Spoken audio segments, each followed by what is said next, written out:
Hi. അപ്പോൾ ഇന്നത്തെ ഉച്ചയൂണിനുള്ള സാധനങ്ങളാണ് നമ്മളിവിടെ എടുത്തു വെച്ചിരിക്കുന്നത്. പെട്ടെന്ന് നമുക്ക് കണ്ടു നോക്കാം ഇന്ന് എന്തൊക്കെയാണ് ഞങ്ങളിവിടെ ഉണ്ടാക്കിയതെന്ന്. ഒന്നുമില്ല, കുറച്ച് സാധനങ്ങളൊക്കെ ഉള്ളൂ. അപ്പോൾ ചോറ് വിളമ്പി വെച്ചിട്ടുണ്ട്. ഇന്ന് നമ്മൾ ചെറിയുള്ളി മാത്രം ഇട്ടൊരു സാമ്പാറാണ്. ചെറിയുള്ളി പരിപ്പും മാത്രം ഇട്ടുള്ളൊരു സാമ്പാറാണിത്.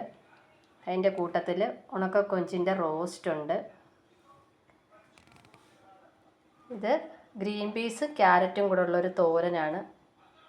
പെരിഞ്ചീരകവും കുരുമുളകും ഒക്കെ ഇട്ടുള്ള ഒരു മസാല പോലത്തെ ഒരു തോരനാണിത്.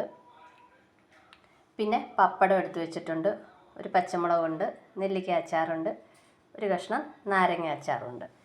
ഇതാണ് ഇന്നത്തെ ഞങ്ങളുടെ ഊണിനുള്ള കാര്യങ്ങൾ. എല്ലാവർക്കും അറിയാവുന്ന സിമ്പിൾ സാധനങ്ങളൊക്കെ തന്നെയുള്ളൂ. അപ്പോൾ ഈ കുഞ്ഞു വീഡിയോ നിങ്ങൾക്ക് ഇഷ്ടമായെങ്കിൽ ഞങ്ങൾക്കൊരു ലൈക്കൊക്കെ തരണേ. അപ്പോൾ നിങ്ങളുടെ സപ്പോർട്ട് ഉണ്ടെങ്കിൽ നമ്മുടെ ചാനൽ മുന്നോട്ട് പോവുകയുള്ളൂ.